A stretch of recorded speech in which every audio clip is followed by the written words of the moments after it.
Hello, hello. Welcome to day 2, the Chronological Bible. Is that it? Is that the right way? I don't know if that's the right way. Okay, day 2, starting in Genesis 4.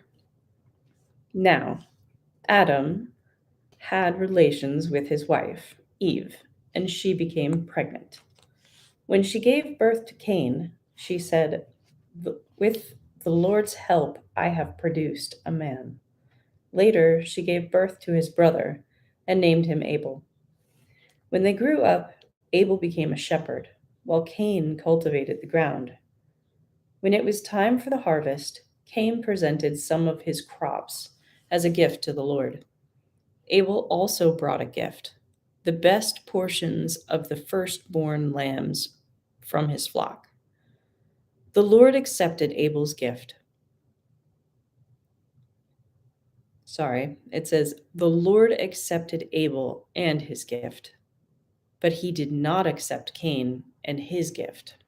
This made Cain very angry, and he looked dejected. "Why are you so angry?" the Lord asked Cain. "Why do you look so dejected? You will be accepted if you do what is right. But if you refuse to do what is right, then watch out. Sin is crouching at the door, eager to control you. But you must subdue it and be its master." One day, Cain suggested to his brother, "Let's go out into the fields." And while they were in the field, Cain attacked his brother Abel and killed him. Afterward, the Lord asked Cain, "Where's your brother? Where is Abel?" "I don't know," Cain responded. "Am I my brother's guardian?" But the Lord said, "What have you done? Listen, your brother's blood cries out to me from the ground. Now you are cursed and banished from the ground, which has swallowed your brother's blood. No longer will the ground yield good crops for you, no matter how hard you work. From now on, you will be a homeless wanderer on the earth." Cain replied to the Lord, "My punishment is too great for me to bear. You have banished me from the land and from your presence. You have made me a homeless wanderer. Anyone who finds me will kill me." The Lord replied, "No, for I will give a sevenfold punishment to anyone who kills you." Then the Lord put a mark on Cain to warn anyone who might try to kill him. So Cain left the Lord's presence and settled in the land of Nod, east of Eden. Cain had relations with his wife, and she became pregnant and gave birth to Enoch. Then Cain founded a city, which he named Enoch after his son. Enoch had a son named Irad. Irad became the father of Methuel. Methuel became the father of Methuselah. Methuselah became the father of Lamech. Lamech married 2 women. The first was named Ada, and the second Zillah. Ada gave birth to Jabal, who was the first of those who raise livestock and live in tents. His brother's name was Jubal, the first of all who play the harp and flute. Lamech's other wife, Zillah, gave birth to a son named Tubal-Cain.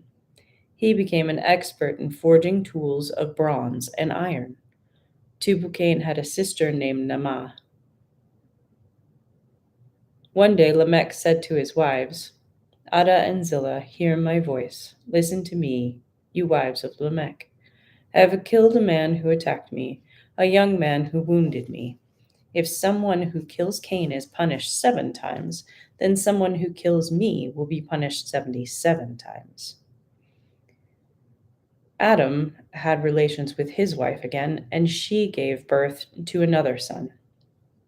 She named him Seth, for she said, "God has granted me another son in place of Abel, whom Cain killed." When Seth grew up, he had a son named Enosh. At that time, people first began to worship the Lord by name. Genesis 5. This is the written account of the descendants of Adam.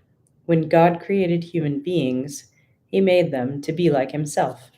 He created them male and female and blessed them and called them human. When Adam was 130 years old, he became the father of a son who was just like him in his very image. He named him his son Seth. After the birth of Seth, Adam lived another 800 years, and he had other sons and daughters. Adam lived 930 years, and then he died. When Seth was 105, he became the father of Enosh. After the birth of Enosh, Seth lived another 807 years, and he had other sons and daughters, and Seth lived 912 years, and then he died. When Enosh was 90, he became the father of Kenan. After the birth of Kenan, Enosh lived 815 years, and he had other sons and daughters. Enosh lived 905 years, and then he died. When Kenan was 70 years old, he became the father of Mahalalel. After the birth of Mahalalel, Kenan lived another 840 years, and he had other sons and daughters. Kenan lived 910 years, and then he died. When Mahalalel was 65 years old, he became the father of Jared.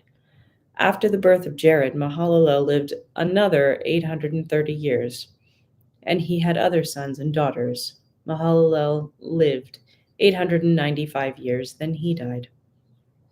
When Jared was 162 years old, he became the father of Enoch.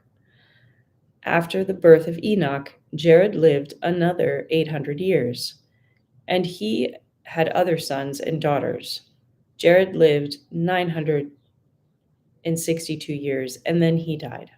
When Enoch was 65, he became the father of Methuselah. After the birth of Methuselah, Enoch lived in close fellowship with God for another 300 years, and he had other sons and daughters. Enoch lived to be 365 years, walking in close fellowship with God. Then one day he disappeared because God took him. When Methuselah was 187, he became the father of Lamech. After the birth of Melech, Methuselah lived another 782 years, and he had other sons and daughters. Methuselah lived 969 years, and then he died.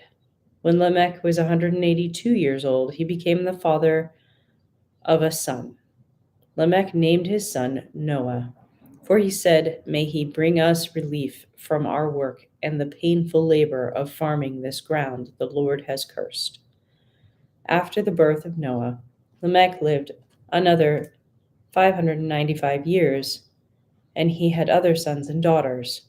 Lamech lived 777 years, and then he died. After Noah was 500 years old, he became the father of Shem, Ham, and Japheth. First Chronicles 1, 1 through 4. The descendants of Adam were Seth, Enosh, Kenan, Mahalalel, Jared, Enoch, Methuselah, Lamech, and Noah. The sons of Noah were Shem, Ham, and Japheth. Genesis 6, 1. Then the people began to multiply on the earth, and sons and daughters were born to them. The sons of God saw beautiful women, and took any they wanted as their wives. Then the Lord said, "My spirit will not put up with humans for such a long time, for they are only mortal flesh. In the future, their normal lifespan will be no more than 120 years. In those days, and for some time after, giant Nephilites lived on the earth. For whenever the sons of God had relations with women, they gave birth to children who became the heroes and famous warriors of ancient times. The Lord observed the extent of the human wickedness on the earth, and he saw that everything they thought or imagined was consistently and totally evil. So the Lord was sorry he'd ever made them and put them on the earth. It broke his heart. And the Lord said, I will wipe this human race I have created from the face of the earth. Yes, and I will destroy every living thing, all people, the large animals, the small animals that scurry along the ground, even the birds of the sky. I am sorry I ever made them. But Noah found favor with the Lord. This is the account of Noah and his family. Noah was a righteous man.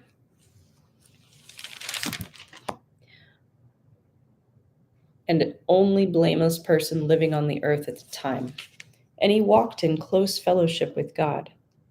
Noah was the father of 3 sons, Shem, Ham, and Japheth. Now God saw that the earth had become corrupt and was filled with violence. God observed all this corruption in the world, for everyone on the earth was corrupt. So God said to Noah, I have decided to destroy all living creatures, for they have filled the earth with violence. Yes, I will wipe them all out along with the earth. Build a large boat from cypress wood and waterproof it with tar inside and out. Then construct decks and stalls throughout its interior. Make the boat 450 feet long, 75 feet wide, and 45 feet high. Leave an 18-inch opening below the roof all the way around the boat. Put the door on the side and build 3 decks inside the boat, lower, middle, and upper. Look, I am about to cover the earth with a flood that will destroy every living thing that breathes. Everything on the earth will die, but I will confirm my covenant with you. So enter the boat, you and your wife and your sons and their wives. Bring a pair of every kind of animal, male and female, into the boat with you to keep them alive during the flood. Pairs of every kind of bird and every kind of animal and every kind of small animal that scurries on the ground will come to you to be kept alive. And be sure to take on board enough food for your family and for the animals. So Noah did everything exactly as God commanded him.